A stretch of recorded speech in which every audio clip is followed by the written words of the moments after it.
Hi everyone, welcome back to another video from Crazy Gamer. In this video, we are going to be learning how you can easily link or add an email to your Lost Light account.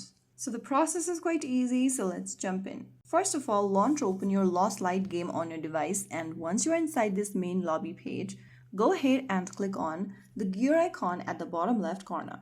Once you open up the settings menu, go to the bottom right and look for the switch account button. Tap on that to open up this pop-up.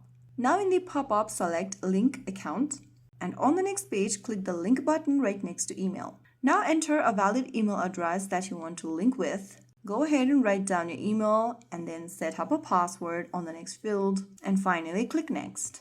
You'll receive a verification code sent to you in your new email that you just typed in. Go ahead and open it up. You'll receive a 6-digit verification code which you should type down exactly as it appears and click on verify and link. Once you do that, your email will be verified and that's it. Your account in Lost Light is now safer and easier to recover. It only takes a few minutes, but it really helps protect all your hard-earned gears in progress. So that's how you easily link email on Lost Light. If you found the video helpful, don't forget to like, share, and subscribe to our channel. I will be back again in the next video. Thank you for watching.